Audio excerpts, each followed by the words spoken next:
day. What's up, Facebook? Welcome to KUM News' D18 After Party. What? Let's get right to it. Introduce our panelists. He's an instructor of political science at the University of Guam, Kenneth Gofagan Kuper. We have the chairman of the Free Association Task Force for the Commission on Decolonization, Mr. Adrian Cruz, and a teacher from Simon Sanchez, Andri Baynum, and of course Sabrina Salas Mantanani. Off a day. Guys, let's get right into it. Let's kind of gloss over, the presentation of these candidates, right? We're pretty close, less than a month away from the primary.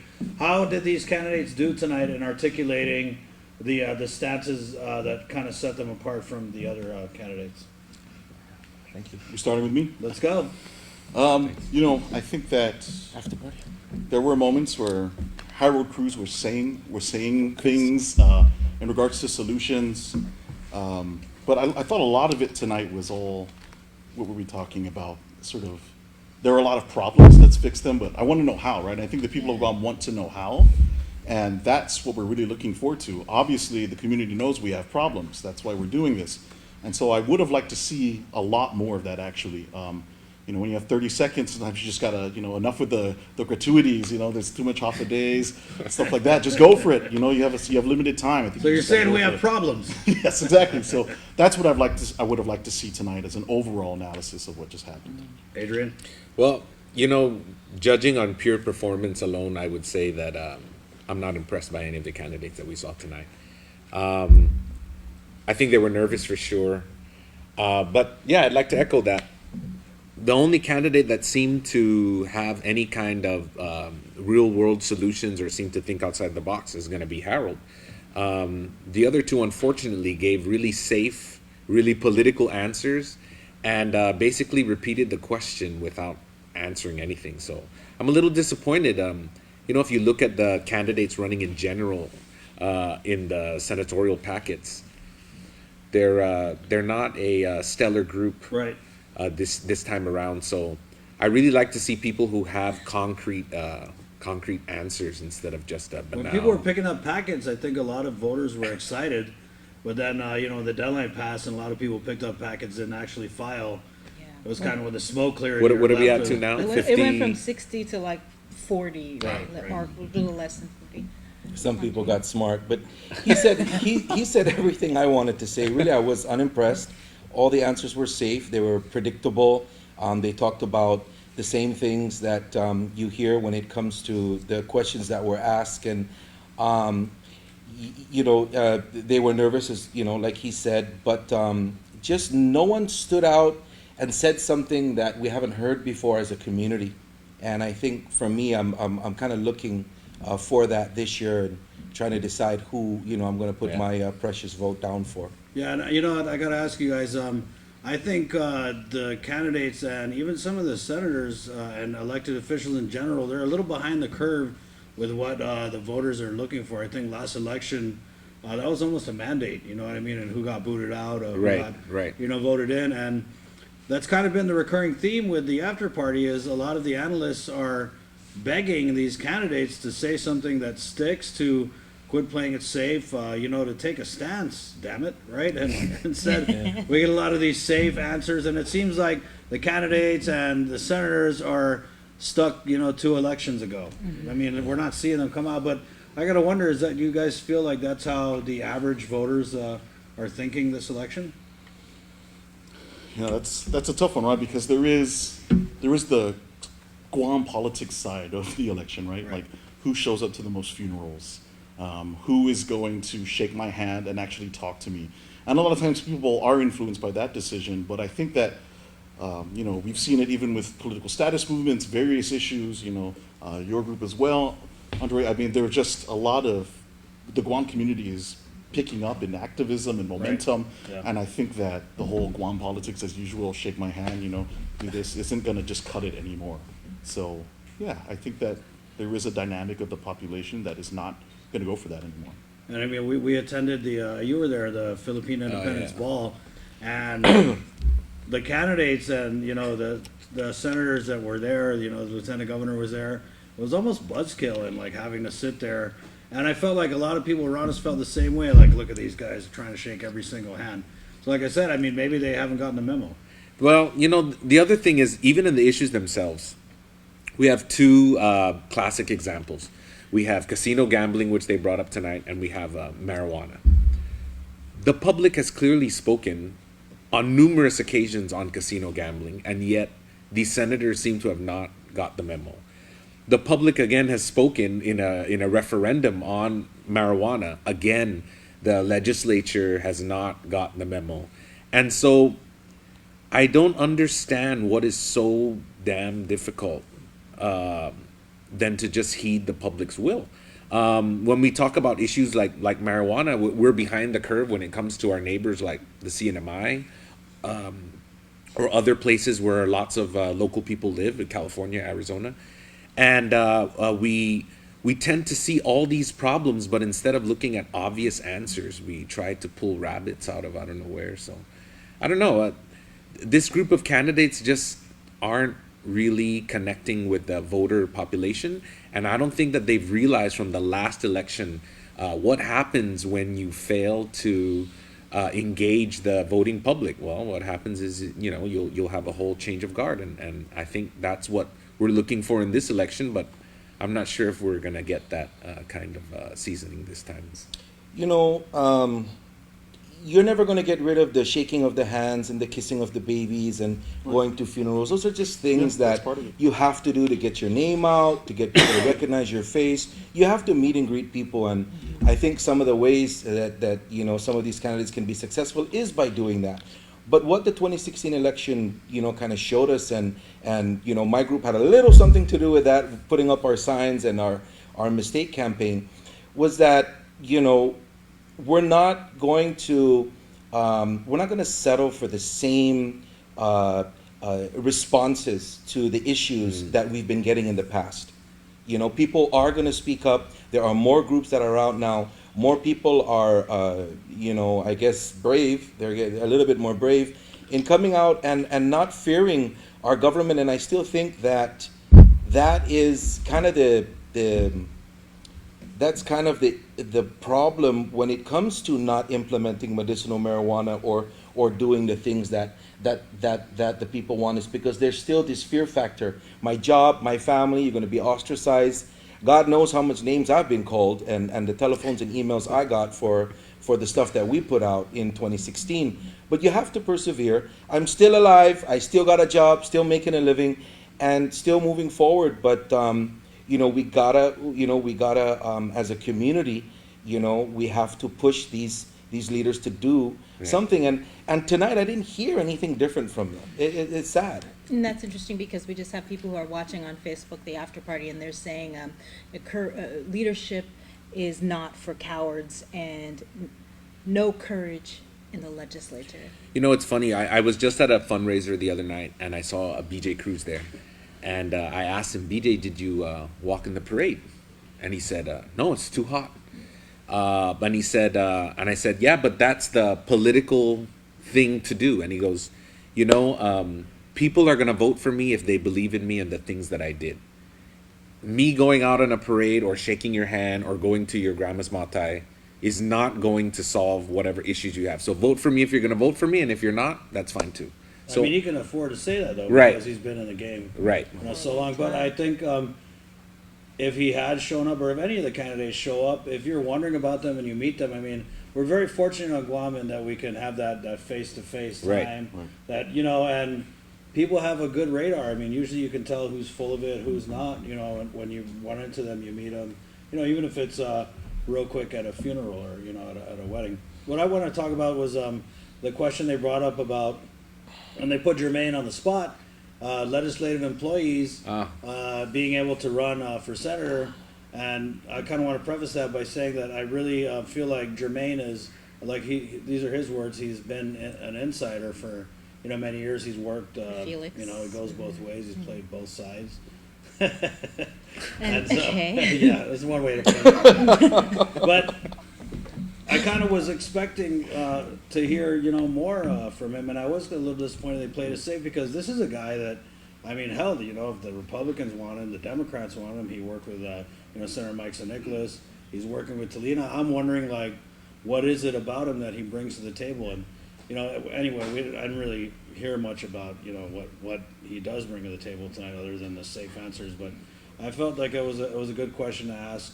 Do you guys think it's fair when you have, legislative employees and, certain employees of the governor and elected officials, being able to campaign on the clock, and then you have other people, like I interviewed a teacher Ruth Sanchez, Sabina, and she had to quit her job to run for senator. So I mean, I think it's important that those laws are in place for a reason. I mean, it's at the federal level and it's at the local level, and that's to keep political influence out of the work environment and not use your position there or your friends to and use government time when you should be working to campaign, and that's important to have, right? Because we've seen people turn around and use it in nefarious ways, if you will. But there could be some ways that we can tweak this so we can level the playing field a little bit more, and for him to say, we should just get rid of the mini hatchback and make everyone just run. I think it's not showing any forethought. That's the nuclear option. Yeah, it's Right, just yeah. like it's a free for all, jungle rules, Yeah, and that's when abuses can happen. Right. Well, I don't necessarily disagree with that.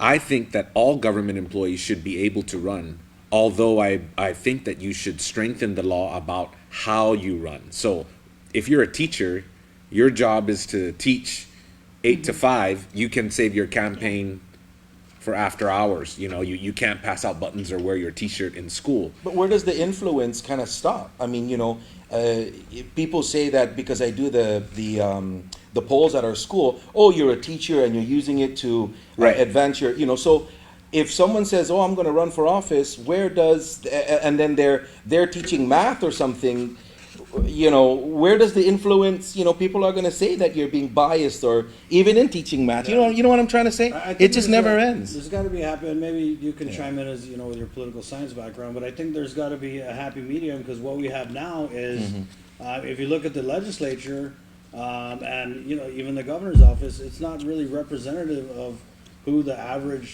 Joe is, right? Person is out here, and you have people who work for the government. I mean, let's be real, they're campaigning on the clock. They're not just passing out buttons or whatever, but they're being put in positions where they get exposure through the media. I mean, even with senators, right? I mean, they're on the news, they're wherever, and it's an unfair advantage to candidates who are coming from a more grassroots working class background that don't have the access to those channels. So what do you think? I think it's a good idea to help level the playing field, especially because as different sectors of the community have different opinions, if it's going to be, you're going to keep having a rotation of the same candidates from similar backgrounds who know the same people, then it simply reinforces a cycle, right? So I think leveling the playing field through tweaking can work, and I think it may be beneficial. There are a lot of people, like you said, who may have such innovative ideas, but just don't have the time, the resources, Right, or yeah. They can't it's afford to illegal. quit their Right, job. Exactly, Yeah. exactly, and I think you mentioned Sabina, and that's just tough, right? I mean, having to quit your job to run for this office that is And then if you don't make it, right. What is the alternative? And I think that Well, they always need teachers. right, that is true, right? You can But always I go mean, back. No, but maybe we need to look at, the Civil Service Commission has been essentially gutted, over the last 10 years. Maybe we need to look at, and I know that we talked about throwing money at things, but maybe they need to be empowered, and if we are going to level the playing field, to keep it in check, you need to be able to enforce the mini hat check and make sure that these people come. You're to not these actively guidelines. campaigning. Right. I think there needs to be a will, and right now there is an elite that run this island. There's a few families that run this island, and there's a few people in the political realm that want to keep things status quo so that they can continue to perpetuate what it is that they like to see. I mean, all the things that the people would like to see, such as medicinal marijuana and all of the other things, those are being actually pushed aside for other Special interest. you know, special interests and important things that they feel is important. So why level the playing field and allow us, the regular people, to come in? They don't want that. So this election, we really need to look at who the candidates are, who are they affiliated with, who are the people that are working with them affiliated with, and do they truly represent the people at the bottom? So, you know, and if the answer is no, then we need to take a look at how we're going to, you know, use our vote wisely so that we can have more inclusion in this process. Well, I wanted to ask about, because I know we talked about how we didn't really hear a lot of specifics from the candidates, but I think there were some points where some of the candidates did answer, you know, the questions a little bit. Like, for example, the question on government corruption and cutting spending. And Jermaine actually said one of the first bills that he would introduce would be to eliminate all the deputy director positions, and he said that would save about 1.1 million. I think And he then stole that Harold- idea from the Dennis Rodriguez campaign. well, Harold Cruz, he also said, well, let's put more resources to AG. the public auditor's office and more money to the AG's office. And Meilu said, well, What we she need said. to, yeah, she said what she said. It's just to streamline, I believe it Yeah, was, yeah, the correct. government. So how would you react to the responses? You know, anything that they can do to get us out of this financial situation and really reform the government, I'm open to. And if getting rid of deputy directors and closing offices and putting together agencies so we can stop redundancies, I'm all for that. Streamlining all of those keywords, those are all important. And I think they pretty much answered it all, you know, Safe. you know, no, well, not so much safe, but they're all within the same mindset that reform needs to take place, and continuing to tax the people is not something that the people are going to stand for. You know, when you do any kind of business model, and you're having financial issues, you have to your approach needs to be two-pronged. One is plugging all the holes, and the second is looking for newer sources of revenue. And you know, they took this kind of fear-based approach where they're just looking internally. They want to hunker down and reduce. But let's be real.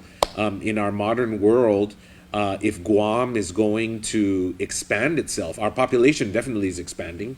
We're going to need newer ways to create revenue.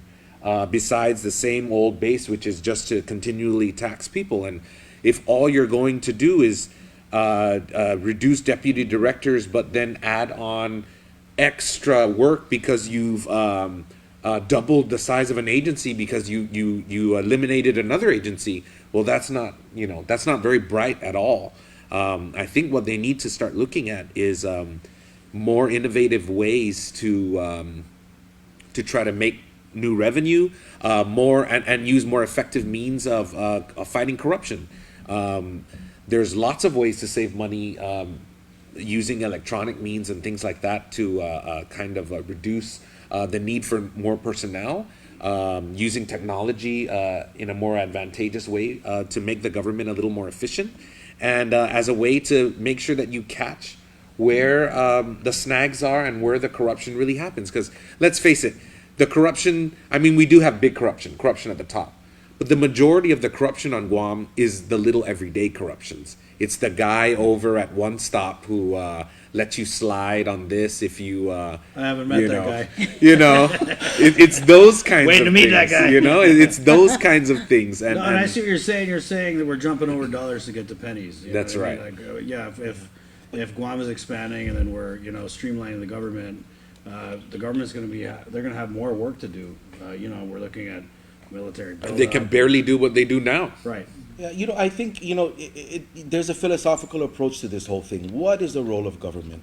Is it to for the mayors to put Cascao at your house and do all of these things? There's so much things that the government should not be doing. So I think before we can say, and you're absolutely right from a business perspective, this two-pronged approach, but I think looking at government from a business standpoint is not necessarily the best thing. And we had 8 years of a businessman, and look where we're at. So what is the role of government? what things can we eliminate and just say, hey, you know, the government has provided these services to you, but we just can't anymore. Get your own cacao, buy your own, you know, canopies, and set up your own chairs, you know, or borrow like we do from, you Right. know, Or start from a business doing it, or you start know? a business Yeah. doing it. But see, it's those things, and it's you know, that's, you know, Chris, you know, you said jumping over dollars for pennies, but that's kind of the mentality that we've heard so many years. It's a drop in the bucket. It's only 10 cents or 2 cents on a Right, cup right, of right. coffee, Yeah. and but all of that stuff adds up. Oh, it's only $30,000 raises. It's only this. It's only that. That's the problem. So we got to change that philosophical mentality when it comes to government and what the role of government is. And I think reducing, reforming, bringing it down, eliminating stuff we don't need to do anymore, you know, and hey, it's just the way it's always been. But if we're talking reform here and we're talking people who really want to come out and make reform, then that's where we got to start. Okay, let me ask you this question. When you talk about, I mean, he's talking about reducing, you know, making everything smaller, cutting services. Why should the little guys have to suffer? And, you know, when you look at this bloated government, and now we're being, oh, we can't do this, you know what I mean? Government can't provide everything. How does that jive in terms of like our culture on this island, which is, you know, an afamaulik and to take care of each other? Because it seems like it's at odds with, you know, what the indigenous people are about. And I know with you being in the independence movement, I'm Right. curious what your perspective is on that. Well, I think that's a huge part of it, right? That's why, you know, this whole process of government reform, how are we going to get over this? You know, status quo is a festering wound that needs to be addressed. And I think that it presents solutions that will fix a lot of these government problems with hard work, right? And I think the biggest problem is that if you want to try to balance, you know, this government in which we truly don't control, we're an instrumentality of the federal government, with trying to adapt to our cultural needs, I think that's difficult. And that's why, for a lot of us, we see the origin of government corruption to lie in aspects of status quo, right? And so I think that political status, while people see it as a far-off issue that we shouldn't pay attention to, if we started to see its interconnections with all the problems that we're facing today, then I think that would be, you know, I wish I heard the candidates talk about it a little bit more in connected to economic problems, but I Right. understand that, you know, Yeah. the viewer's not going to be like, oh, he responded to No, the I think- economic solution with its political status. I think Is he people crazy? are, you know, already turned on to political status and decolonization, and let's just, you know, transition into that question the candidates were asked. You know what I mean? Malou gave us basically a definition of Yeah. what The decolonization indigenous, is. right, people should But- be the ones to Right? determine Yeah. It's their like, status. that's what it is. So what do you think, Andre, about what they said about the options that they support? You know, again, predictable, safe, you know, responses. I don't really have an option, frankly. You know, to be straightforward, I really don't think that there's a huge population that'll actually care. I think you have people that are worried about paying their power bill, making sure their roads are running smoothly, making sure that their kids go to safe schools, making sure that they can afford groceries at the store. You know, with all due respect to you guys and the jobs you do, that's great. I'm in education. I talk about the truth that's all important. But, you know, like Angel Santos said, you know, when he was running, he said that I used to think that the problems were 10,000 miles away in Washington, or I used to think they were over the fence at Anderson. But when I got into the legislature, I found out the problem is us. And he said that, and he was on the record saying that. We need to take a look at that first before we start looking at the different status options and everything. We are a colony. It is important. We don't have a seat at the table. But, you know, let's try and fix our house first and the issues here before we decide to say, okay, let's now, you know, let's move to this, you know. I think there's a little bit of like, you know, we engage in this dichotomous thinking that it has to be I think we can do both at the same right. time. That's what I'm saying, and I think that if you know, going back to the wound analogy, if you keep trying to cover it up with a Band-Aid, you know, it's forever going to stay infected, right? And I know that may seem like an exaggerated metaphor, but it's physical and people can relate to it. But yeah, I think that we can possibly do both at the same time, because a lot of the solutions that we're looking for can lie in political status. And I think that's the problem too, is that, you know, a lot of people are saying, you know, and this is the reality, I have 2 jobs, I have 4 kids, I don't have time to care about political status. But if we can help them see that political status is the one of the main reasons why you have to work 2 jobs and That's you can right. barely support 4 kids, Yeah. then we can have a more profound conversation about the importance of political status, to stop viewing it as the living in the domain of the elite, but rather how do we get our people at every level of the community to realize how important this issue is. And You know, it's funny because both of you are talking sort of on opposite spectrums, and really, if you look at the problem from another This is perspective, the chairman on Free Association. yeah, you look at the problem from another staying in perspective. the middle. Like a free association perspective? You have to realize that the problem that you have, right? And you're absolutely right, 100%. Most people, the thing that's on the forefront of their mind is, how am I going to pay my bills? Right. How come there's potholes in the road? And how come Simon Sanchez is falling apart? Right? Yeah, I never made that connection. Right? But you know, those kinds of issues, right? They see that life is difficult. I understand.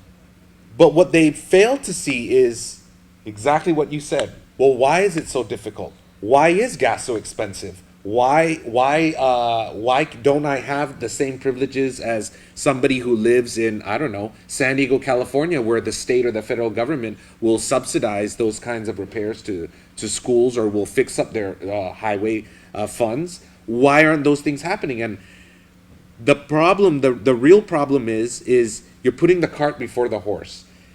The real driving problem is our relationship with the federal government. And if we never fix that, we're constantly going to be under the thumbscrew. And that's why I mentioned, I agree with you guys, we are a colony, this and that, but what I kind of, just kind of irks me about the whole thing is they talk about this fear, and people are in fear of independence or free association, but this fear is real. Of course. These emotions people have are absolutely real. And this is all they've known for the past 74 years or whatever, Right, 100 right. years. And you can't just dismiss that and say, well, don't be scared because That's we right. could all go fishing or we could all Oh, no. go. And I People think- don't want to Yeah. do Right. that. that's Yeah. that's Right. that is definitely yeah. a misconception that independence is But I a also turn think of the that past. also has to do with public education Right. and That's right. awareness. Right, And yeah, so you do, yeah. like Harold said, you see Independence Guan out there, spreading awareness, but, not a whole lot on statehood and Free free association. association. Right. And one of the problems with that is that whoever's in charge, whoever is the administration, controls the purse strings. So right now we don't even have an executive director. She had to quit. Wonder why. I wonder why. I But wonder if it's just not because it's not politically correct in our time and day to be. If you speak out for statehood or free association, then somehow you're a coconut, you're anti-Chamorro, you're an outsider. You're insensitive to the needs. It's like the lady who sat on top of the, stuff. All of these things come to play. So maybe I don't know. You guys just probably No, I haven't mean- been out, but I'm thinking that Yeah. that's one of the reasons too. I can't even. I've asked for a laptop for about a year. It's things like that. It's little things like that. But education really is the key, and we have to. In order for us to move forward, we really have to have this thing well funded Yeah. and well. We need to have a good machine running, which But we at the don't. same time, and I don't want to turn this into our little talk on Yeah. but the Back reason to the why we candidates. hear about independence so much is because of the 3 committees. I feel like you guys are taking the most initiative, and really, this is a marketing thing. You know what I mean? It It's- is. It's marketing. It's branding. And independence is maintaining what we call in the business top of mind awareness, and it's because you guys are always out there. So Right. I mean, if you want to be out there, you got to get out there more. You know what I Get mean? your laptop. Yeah. The thing is that my particular status has had how many changes of the guard. Right, so right. each time you have to sort of reinvent the wheel from scratch. Whereas these guys, Yeah. But they've if been I- around if- for a long time. If I could, Chris, just to, I don't know if you want to segue to something else, but if I could, all of you guys are correct. All of those groups out there are correct. We are a colony. We need to do something about it. But again, it goes to the leadership of our island. Do they have The political commitment will. to do it? And they don't. And we've seen this from administration after administration. We have a decolonization office with one person inside getting paid. So I know that your group has. I know Dr. Bavaco was part of the committee on decolonization, but nothing, absolutely nothing was done. And until, you know, and we see that with marijuana and everything else. So until we change that mentality, you know. And I think that's part of what we're trying to do. Yeah. Is that's a vehicle for changing the mentality. Also, I want to sort of de-illusion. It's illusion that you know. You're getting his diabetes. Sorry, up. sorry. Gotta go take your insulin after pressure this. No, not that. It's I'm just at the that edge of my seat already. we are not. We also can't. Us in this particular camp or side of things can't say that we're just victims, right? And I think that's a problem too. Is when you start to hear people say that it's purely the federal government's fault. It's all Purely America's this. fault. It's all America's fault. That's also Right. wrong, right? Yeah. It is a mixture of faults, and I think that we cannot give exaggerated praise to one side unless we're willing to criticize everything. But yeah, I just think that that's one thing we have to also caution with. You know, but hey, for these candidates, I have to say one thing. Yes. I have to take my hat off for Mary Lou for one thing, though. Mayu? Maria Lourdes. Lourdes. Yeah, I thought Maria it's Lourdes. Malu. I didn't know it was Malu. Maria. Yeah, Malu. I mean, but what is it on the campaign? Maria- Her name is Maria Lourdes. Maria Maria Lourdes. Lourdes. But Malu. Also, it's Malu Malu. as for short. Yeah. So she Yeah. goes by Malu, but it's Maria. Maria Lourdes. I don't know how confusing that's all going to be.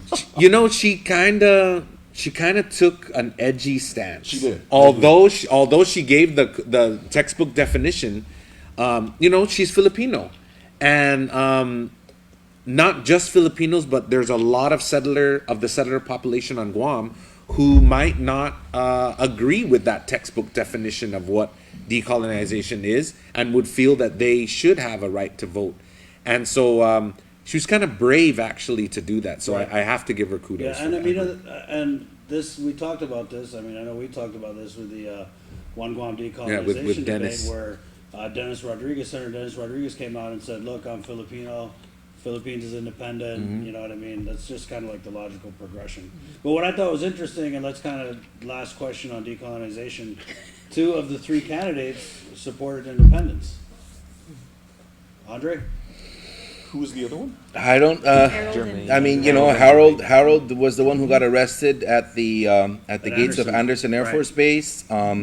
You know, he said he's a law enforcement officer, or was, and he works in, for Will Castro in making laws, and then you have someone who doesn't follow the laws. So, and then now he wants to go independent. So it kind of like, okay, you don't follow the laws, you've broken the law, and you want to go independent. So it's just kind of, it's like a weird thing about what's going to happen when we become independent.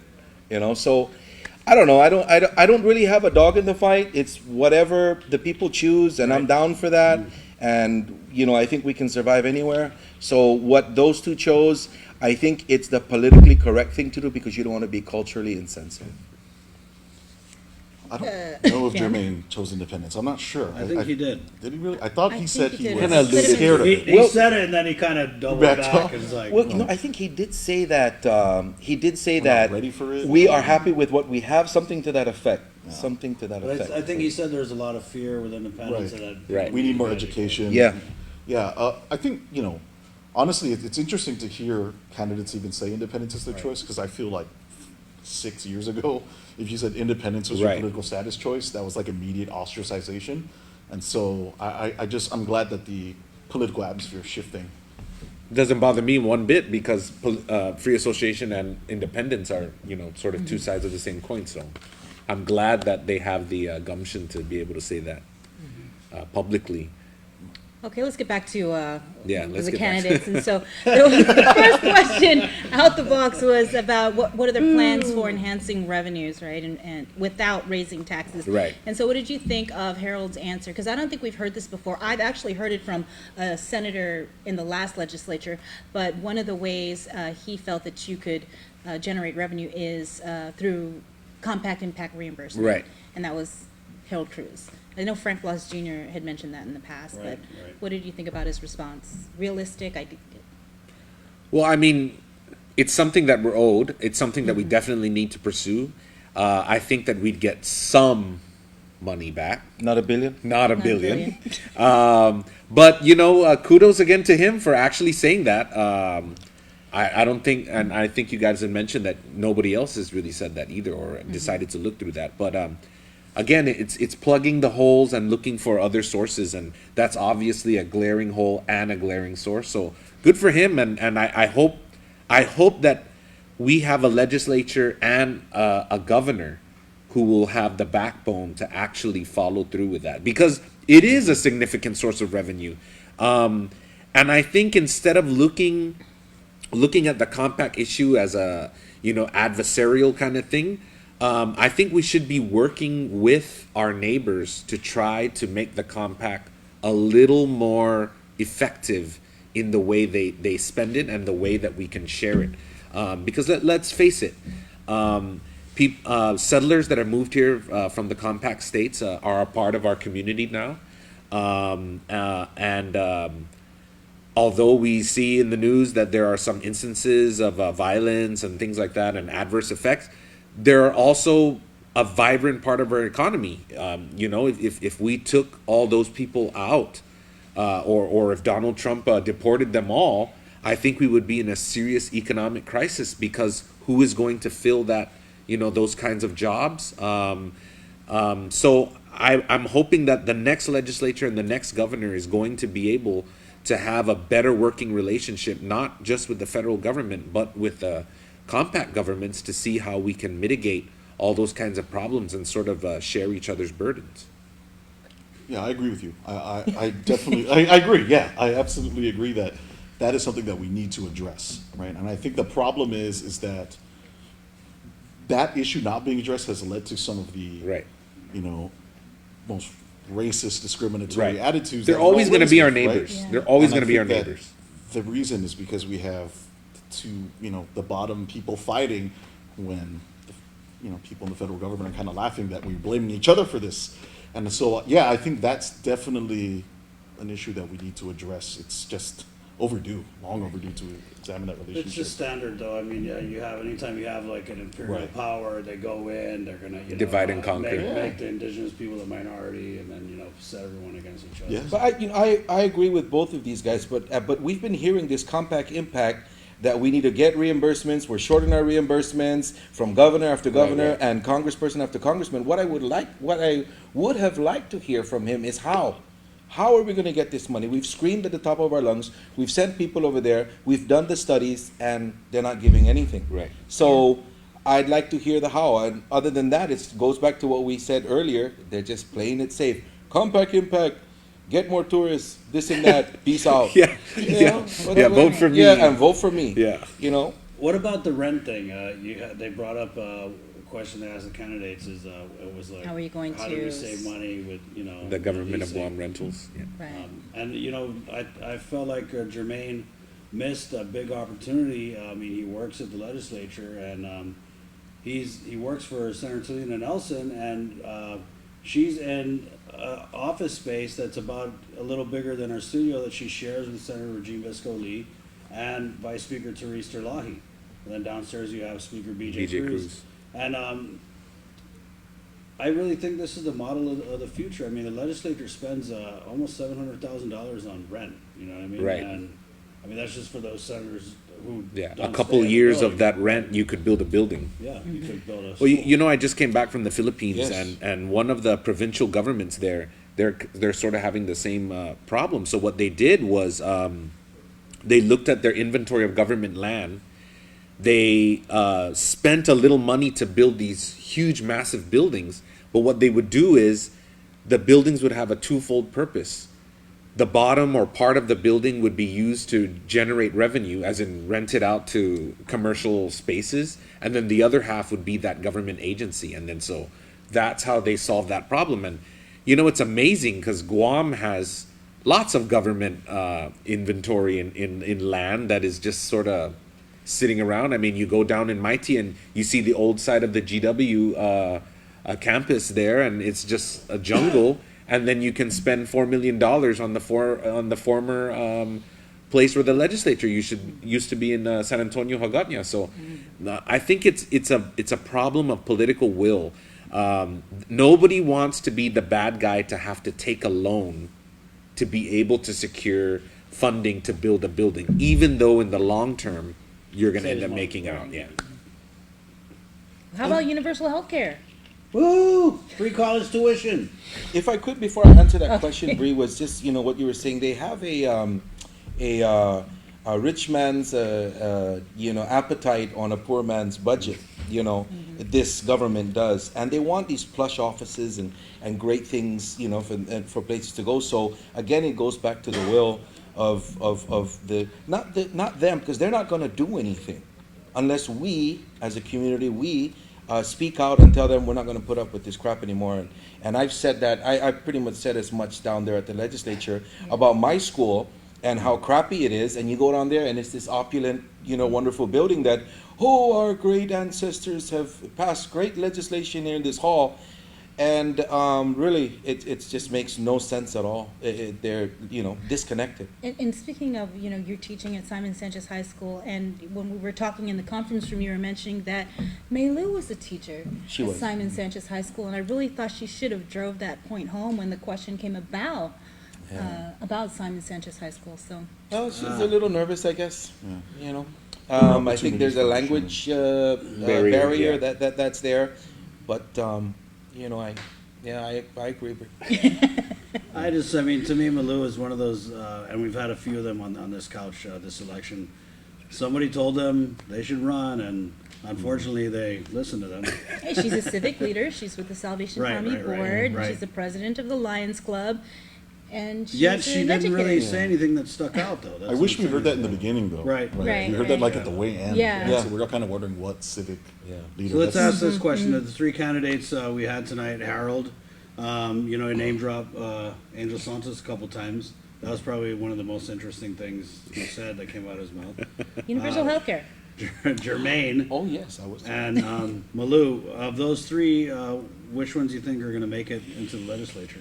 Thank you. Man. Woo! Sour taste. Well, I don't know. I'm not in the business of predicting who's going to win or lose. Just who I don't want to win. Yeah. Well, So you're a hater voter. they're gonna have to yeah, come you can out of call me their that. comfort zone.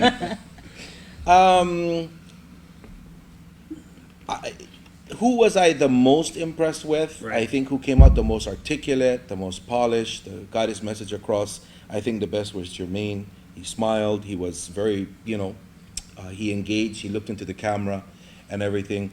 Whether he's going to win or not, I don't know. This is his second time around. Sometimes it takes Right. 3-4 times before the people actually, give their trust in you to vote. As far as Malou and Harold, I don't know. That's a toss up for me. Harold may have had good ideas, but unfortunately, he's not a very good communicator. Same goes for Malou. Jermaine, you're right. He's been at this game a couple of times, and like you said, he's the darling of the two parties, and The bull boy. yeah. But I didn't see anything that caught my eye, so I don't know. Of those three, I mean, I could tell you who I would personally vote for, and they weren't on the couch. So. Hey, Yeah, I wish I saw a little bit of the CH word, charisma, right? I think I wonder the viewer at home watched that, like who would inspire them? The sort of, once again, we're talking about the political aspect of running, and I didn't necessarily see that. Like I said, I think Harold gave ideas, which was good, but no one, I wasn't necessarily inspired in the Right. sense of just like a public speaker, which is a skill that obviously a politician needs to have, right? If we're talking about who's going to win, I think looking at the charisma level of a candidate when they do things like this is going to influence that decision. Right. So I'm not sure based off of that. I just feel that bad that criteria Bree was alone. asking about universal health care and we just totally. Oh, yeah, let's go back to that. So let me go ahead and say All right, something. All right, universal so healthcare. I got your back, girl. It's never going to happen, and the reason why it's never going to happen because you got the Calvos who make money off of this. You got the Moylans who make money off of this. You got all these other people who make money off of private, this private healthcare. So I think throwing out universal healthcare, I think was very irresponsible. I don't think it's something that's viable unless the people at the top are ready to relinquish some of their profits, and I don't think they are. Well, although that may be true, I think that if we look at enormous social change that's ever happened anywhere, not just on Guam, but anywhere in the world, it's always come because of some kind of calamity. And we have some kind of epidemic or something, and people on Guam are driven over to GMH, and GMH can't handle it.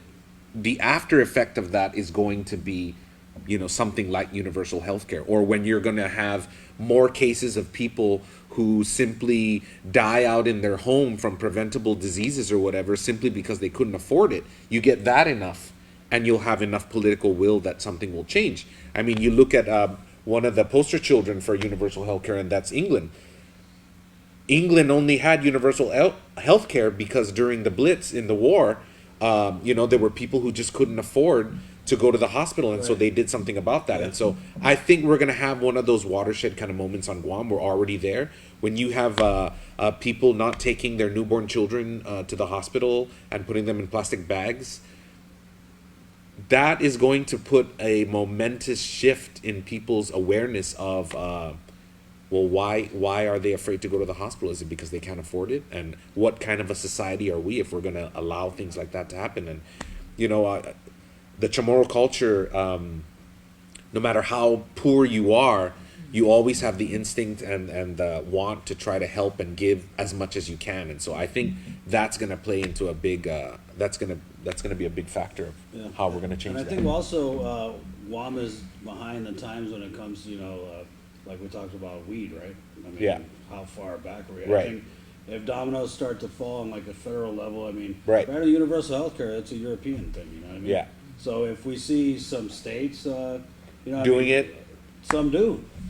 Yeah, we'll follow suit. I mean, Yeah. it's always been the way. I think it's got to be kind of normalized Right. before it catches on here. And I think, people that are going to push back are definitely those who already criticize the social safety net, right? And so how do we recraft a government in a way that people in the quote-unquote middle class don't feel like they're paying for someone else, right? And how do we make government this system in which people actually feel like they're putting in taxes for a reason? And that's the thing behind universal health care. You hear those debates in America a lot, right? I'm not going to go for universal health care. I don't want to pay the health care of this guy. That's not the duty of the government, things like that. So I think that we also need to look at how to shift a particular consciousness when addressing that issue. But overall, I mean, We kind of already do it. Yeah. Medical fundraisers. Right. Everybody goes, I mean, that's kind of the system and mindset that we have. Somebody's sick, it's not affecting me, but I'm going to go because, I mean, I don't want to be the whole Debbie Downer, Mr. Mr. Too late. No, but if you really think about it, the same people that run this island are the same people that own these businesses. What do you think? Do you really think that they're going to want to give that up? Until we level the playing field and start having more people, like we said at the beginning of the show, more people engaged, these people will have their slice of the pie, and we get our slice of the pie. Right now, they own the whole pie. And that's just a reality. That's where I live. Yes, we can wait for the calamity to come, and maybe people will start to adjust and this and that. But as long as those same families the first governor was this person, and then now their son is the governor, and it's going to be, we're not going to have the change that we want to see. And I truly believe that healthcare shouldn't be a business. We should all pitch in and help each other. That's the Nafamalik thing, right? Right. But what is the reality? And the reality is, you got people who run this island who own that stuff, and they're not going to want to give that stuff up because they feel good. That's cash money, man. I think that's why, I know it sounds, I teach just the students, so it sounds weird at times, but I always try to help them know that reality is not stagnant, but it's a process of transformation. Right. Help them see their own agency, and I think that's sort of the message that we're trying to give out. If you're watching this, know that you have agency in trying to change the island. Well, I think if we want to change it, then we got to start speaking louder at the ballot box. I mean, instead of voting for Who has the nicest Democrats sign. who go, Right. what you're seeing now is a lot of the Democrats, they try and go to the right to try and attract more people, and the kind of candidates who would really favor something, as with socialized healthcare, for example, would be more grassroots characters. So maybe if these candidates come on this couch, take a stance, and let people know that's what they're about, then you see different. And I agree with you, sir. It's not. I look at it from diagnosing the problem and then attacking the problem. So I'm not just coming out here being a pessimist and all of this kind of stuff. We're actually out there doing stuff and encouraging people to get out, but we got to know where the problem lies. Well, when Chris Barnett runs for senator, we're going to vote for him. You first. Well, guys, it's been a great talk tonight. I mean, we went way over the time. Yeah. Bree, who we got on Okay, Wednesday? so on Wednesday, our D18 tonight guests will be Julia Santos, Clint Rogel, and Senator Mary Torres. All the media Wow. people. There you go. So that should be interesting. That's going to be very interesting. I'm excited. So that's Wednesday, 6:30 p.m. on KUAM TV8. Then for the after party, so far we have scheduled Phil Flores. He's the former chair of the Republican Party of Guam, and Jesse Anderson Lujan, a former senator, and he's also working with the Gutierrez Bordallo camp. Yeah. Yes. So We got one more? I'm still securing the All right, last all right. one. Hey, that's Okay? you. Answer your phones. Well, on behalf of Andri, thank you, Adrian, and Ken, Sabrina Salas Matsanani. This has been another one after party. KUM News D18. My name's Chris. Estajos.